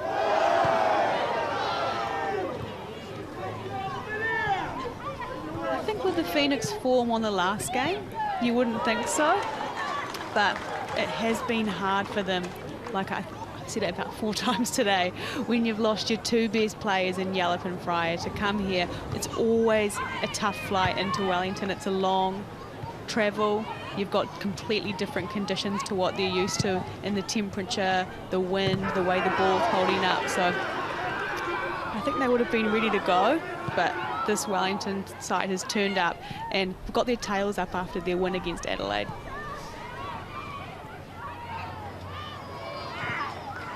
Longo battling away. She'll scrap right through until the, well, I say the 90th, but these days sometimes it's beyond the 100-minute mark to get to the final whistle of a match, and Longo will be there fighting till the very end.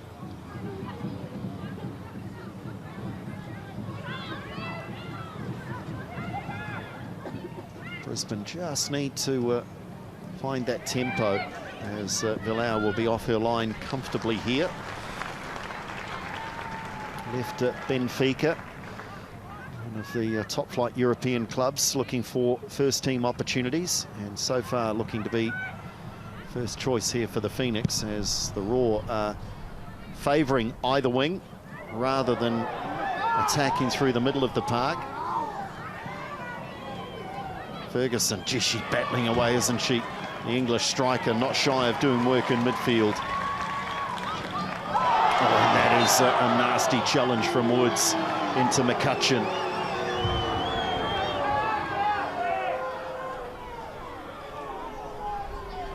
And so far, Brisbane Roar are very fortunate, I think, that they're not going home lighter in the pocket. A couple of occasions where you might have seen yellow cards, but nothing given. Wall. Home fans certainly voicing their displeasure, aren't they? Jale back to goal, needs support. And if it wasn't out, it is now. I feel like that's a bit of a welcome to the game. Grace, she was quite casual on the ball there, happy to turn around and beat one player, but Brisbane Roar are never going to let her dwell on it for too long, and the reinforcements came in pretty quickly.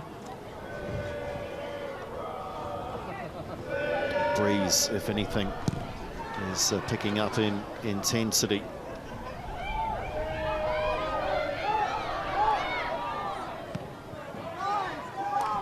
Raw advance down this right wing side.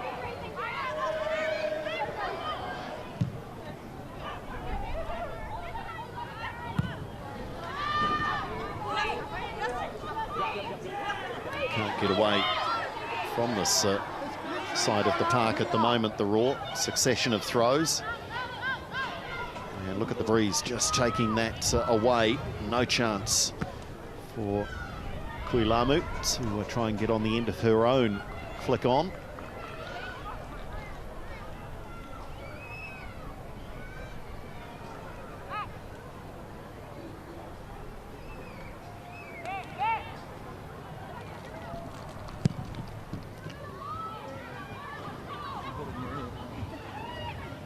Got to win that midfield battle, the Phoenix, if they're to maintain this lead as we approach the 80th minute mark. We've got to know that those clearances are going to more or less come straight down vertical, killed by the wind.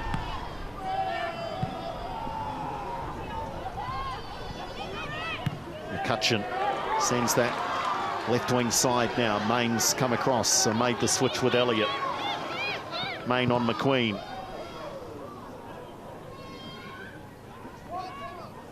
Here is Elliott, the two wingers.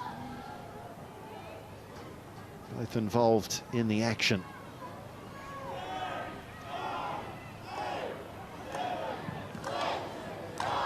Elliott as the countdown from the supporters towards the 80th minute mark. You know the Phoenix tradition, whether watching the men or the women. If they are in front with 10 minutes to play, it is shirts off time. There we go. Fine specimens. What a sight that is. And the challenge here has led to a Raw player staying down. And, gee, I don't know if it's worthy of a halt in proceedings if it's cramp. And Hayashi did look in trouble at the end of that match over the Wanderers, was struggling, cramping up, I think, in both legs, and the midfielder here struggling with that left leg, getting some attention. It's always a point of contention, though, isn't it? Because you're right, it's not an injury. So if I'm the Phoenix or the Raw, you'd be wanting to play on. Play always stops when a player goes down with cramp, but I'd be arguing to keep that going. So it's looking at where the football's being played, and so much of it is in the middle third. Many matches, of course, will reflect that statistic. What's interesting now is that the possession has levelled up at 50% apiece. Yeah, well, technically, Anna, the officials, of course, are not obliged to stop the game for an injury unless they deem it serious. If perhaps it's a head injury, they can make a judgment call. But when the players take it out of the officials' hands, and Brisbane there, it was their own player down, and they've knocked it out of play. Now they've turned it over. Ferguson can't advance, though. You know, the other team, the opponent, is almost obliged to give the ball back to them. Here's Jale. Stolen away by Woods, who's scrambling well defensively. Lovely ball over the top, one for Delahart to chase. Can she keep it in play? No. The fullback just throwing their head to the heavens in despair as the sideline came up too quickly. I do think that is how the Roar will unlock the Phoenix, is that space on the opposite side, but they're going to need to judge the wind a bit better and get the weight of their pass sorted. It's taken a deflection. If that goes, that will be a corner. So an opportunity for the likes of Varley to come forward for Brisbane. Hayashi back out there, but I'm not sure she's moving too freely.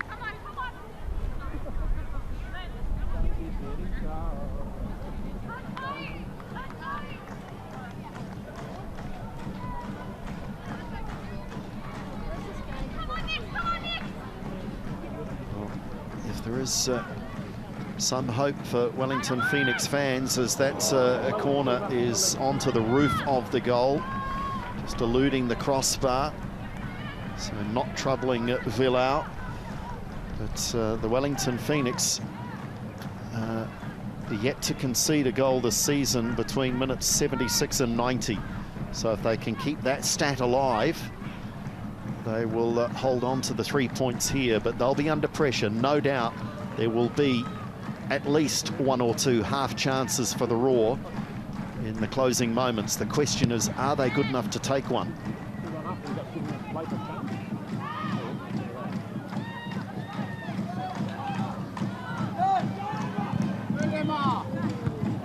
Contrasting that defensive stat for the Phoenix, the Roar have scored twice this season at around this time of a match. So it's on their CV. Jale, nice. Good little interchange as well. Now Jale can stride away. Brisbane will be well aware of the threat that Jale poses. Tried to find Main on her inside and had just overrun it. Great skill there from Jale. It was just unfortunate the pass went behind Main, and so she couldn't take it in her stride and managed to get a shot off, because we know that Emma has such good range and can hit a ball so well from outside the box.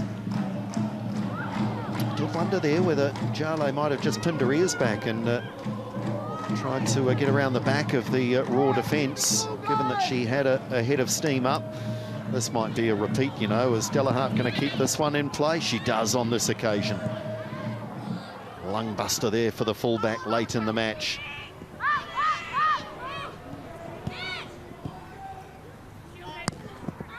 Swinging that into the penalty area. Nice first touch there from Kuilamu. Forces another corner. Barry puts it out over the byline. So the Roar at the right end of the park as far as they are concerned.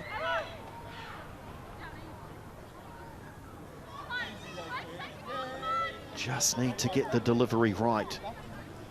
At the very least, give someone a chance to get on the end of this.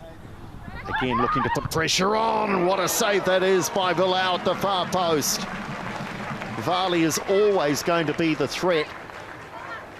Villau backpedaling and just got there in time. Yeah, I'm not sure what's happened there, but that was an unbelievable save, because it was a great ball in, and you're right, Varley's always going to be the target and put it on frame. So, some movement on the bench from Brooke Neary. Precautionary at this stage. Beautiful corner, placed superbly. I wonder if the save is off the face here. It might be right place, right time. Well, hand, foot, body, nose, doesn't matter. Make the save, and she's put the body on the line. And in this case, she might have copped a real stinger right on the snoz here, Anna. Yeah, it was hit with some venom. And I enjoy your body on the line call there, literally and figuratively. So they'll check that she's okay here, Carolina Villau. She has been crucial. 3 saves on the stat sheet, and I tell you what, each and every one of them has been superb. They've not been easy. They have been superb pieces of goalkeeping. Yeah, look, I think this is arguably your best performance of the season for sure.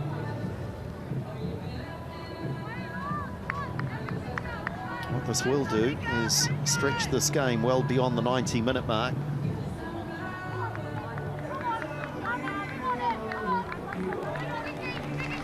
So, the Portuguese custodian is okay, but she might have a good old-fashioned fat lip at the end of this one. Get some ice on that after the match, but she has to be alert. The danger is still clear and present.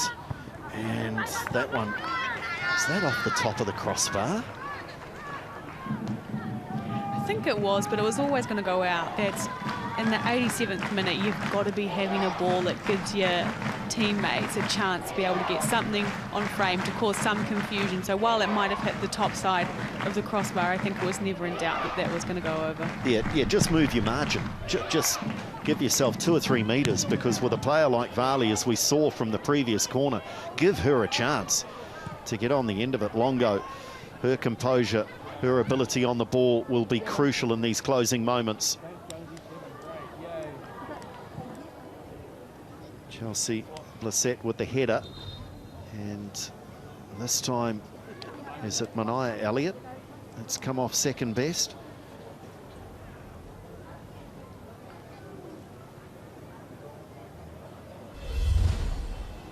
Both players with the eyes on the football, and just a twist, a jarring of the neck up near the collarbone. Yeah, I think she's run into Blissett's forearm there, which right on your throat would never be pleasant. I think Ferguson might have been ruled offside here from the flick on from the throw. We're hearing there will be a minimum 7 minutes added on at the end of the 90s. So the Phoenix, we talked about those half chances. We've seen one for Varley. Is there going to be another for the Roar, and are they good enough to take it? Kuilami striding through, asking for a corner. Gee, I'm not sure. Your guess is as good as mine on that one. Yeah, well, the referee's closer, so we'll go with the official's decision, but showing good speed there from Kuilami, but I'm not sure at the second glance. But corner is given. Let's see if they can swing it out a little further. Villau, and again, it eludes everyone. Varley says there was some shirt tugging going on. It's the officials wave play on. But again, to make your point, Anna, bring it out 2 or 3 metres. You don't need to be putting it on a dime there at the far post. Just give Varley a chance. There will be a minimum 7 minutes. There is confirmation of the 7 minutes. It may well be all hands on deck for the Wellington Phoenix as they chase their second win of the campaign in what would be a back-to-back, of course, separated by a few weeks with the international break. So on the back of a hard-earned victory over Adelaide, they have the barest of leads here against the in-form Brisbane Roar. Tell you what, Grace Kuilami looks to have wheels. Yeah, she does, but it's always a tough ask when you're running onto your own flick. Yeah, they might be well advised to set that up so that she is chasing and someone else is trying to flick the throw-in on. McCutcheon stands strong. Wall down to the corner flag. Anywhere will do. We're almost in that phase of the match now for the Phoenix. Yeah, you can see when it comes to the Phoenix now, it's going to be no nonsense. Put your foot through it and let's kill some time. Look to see Longo stepping back on the toes of her central defenders. She'll be playing pretty deep as Kelly came crashing through. I think the referee has decided to play an advantage there for the Roar. Not sure there was too much accruing as Ferguson wins the throw. So that's a sequence of play that will not please Alex Smith and the Brisbane Roar players. It's always interesting, that one, because on the face of it, you'd probably just want the free kick there. Let's get the dead ball, get it set up, get our big players forward and put the ball in the box. Yeah, well, with the tailwind, it might have even been in Hayashi range to have a crack. They did not get that opportunity, though. Phoenix have got to continue to play. It's one thing to defend, but make yourself available. Continue to play, keep possession, and Valau will have this and waste a couple of crucial seconds. The applause of the home fans. They're on the edge of their seats, willing their team home.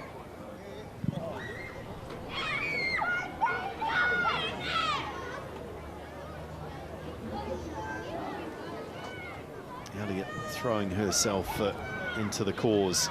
Misdirected header, the wind's not helping. Now McCutcheon up and over halfway. Can Ferguson be a pain? She can. She's given plenty for the cause this afternoon, has Olivia Ferguson. And the Raw need to get out there, and they've won a free kick, so Ferguson has done superbly well here, because this just counts down a few more seconds, if nothing else. And they're at the right end of the park. Yeah, I didn't see anything in that, so well played by Ferguson. Obviously, the linesman's a lot closer than I am, but she's done well to hold the ball up there and fend off Blissett. Surely the corner flag is their friend here. They'll be careful. Yes, Main was offside. Oh, you and I saw that a mile away, Hannah. Main, that was head in hand stuff there. yeah, she just hadn't looked across and realised she was in advance of the last defender. 4 minutes of the 7 tick by. You've got all the smarts to play it short there, but not quite enough to come back onside. Long throw. And Anaya Elliott, I reckon, is going to be employed as much as a fullback here in the closing moments as she is as a winger, which is typically the role that she is employed in. And while it's important for Brisbane to get the ball forward, you can't be just playing a ball straight down the middle there. You've still got to work it. You've still got to move the Phoenix back four and ask a few questions. The strength of Valau with these clearances from the deck are not to be discounted in these conditions, as the Raw now flood players forward into the attacking third, but the pass is misdirected. But Valau's ability to deliver somewhere in the vicinity of halfway is just relieving the pressure, whereas Sakani, you felt in the first half for Brisbane, didn't have that. Yeah, absolutely. I think you're spot on there. Valau's done really well to support the back four and keep momentum with the Phoenix. We didn't have that in the first half from the Brisbane keeper. Wall desperately wanting that to pick up pace and get out over the sideline, or even better for a goal kick, it wouldn't oblige. Here come the Raw again. McQueen, Wall into the stand. Jale, one of the second half substitutes. 2 balls on the pitch. Will the referee halt play, or are we far enough away to continue? It's the latter. Woods just swings that, and there'll be too much on it. Pringle has scored one very good goal with her pace, but not able to get on the end of that one. 60 seconds for Paul Temple. Nervous moments for the Phoenix coach.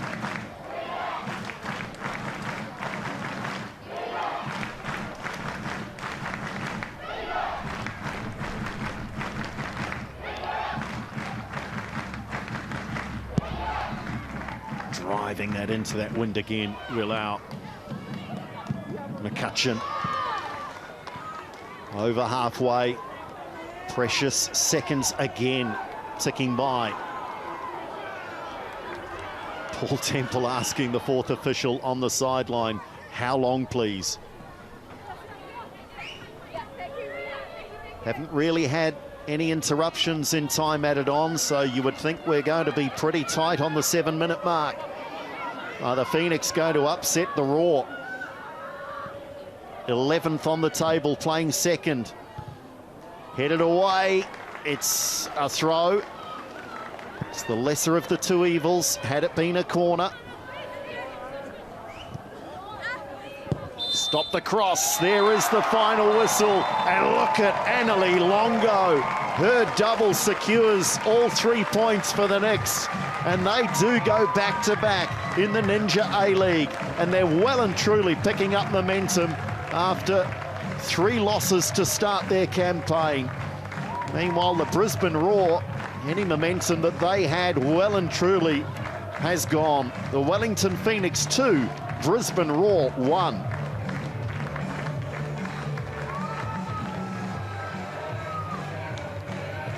Well, Anna, you said a 1-goal wind. The Phoenix defied that, played superbly well. They took fewer risks, it seems, into that wind in the second half as we have a look at the numbers. And again, it's pretty even between these two teams in a clash that could have gone either way. Yeah, I'll have to eat my words on that one, and thank goodness I didn't put any money on it. I think it has been a really even challenge. I think what we've seen in that scoreline is one team adjusted to the conditions much better than the other one did, and I think that's the difference that we're seeing there in that one goal, is that Brisbane couldn't quite get their foot on the ball in the second half. They couldn't quite work out how the wind was going to play into the game, and for that the Phoenix have won 2-1.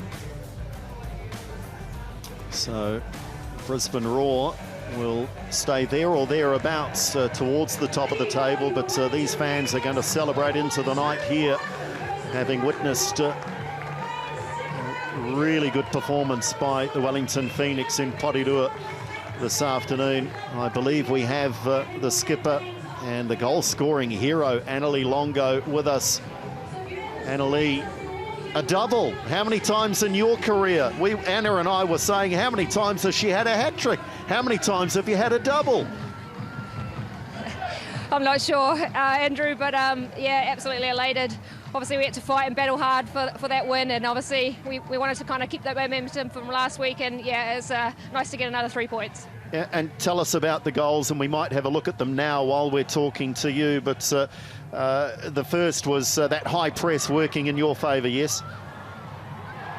Yeah, we obviously knew the win was going to be a factor, and we just said step on, press the ball, and yeah, fortunate enough to get the turnover and yeah, slotted it in. And then the second one, I think we've been talking about we need to have more chances, more shots, and you know, if you don't shoot, you don't get the opportunity, you can't score. And I kind of scuffed it, and I was a little bit lucky, but it's gone in, and we needed a bit of luck, so it was nice. Now, Flea, luck had nothing to do with that. Greenie, here you had a tough start to the season, so those 3 losses on the trot, now you've got 2 wins. What's been the main difference between those performances? I think we spoke heavily about creating more opportunities in front of goal, and I think today, it was about, obviously we had to defensively be hard, but we said we needed to kind of be more proactive, we needed to get more bodies in the box, we needed to take our chances and get more shots, and I think we've showed that. I think defensively we were excellent today. Obviously win was a huge factor, but yeah, 3 points, back-to-back wins for us, and they're a very good side, they're top of the table, so very good win for us. Annalie, congratulations. We saw what it meant to you and to the team. Bit of momentum now going your way. Go and enjoy it with your teammates. Well done, superb effort. Appreciate it, guys. Thank you.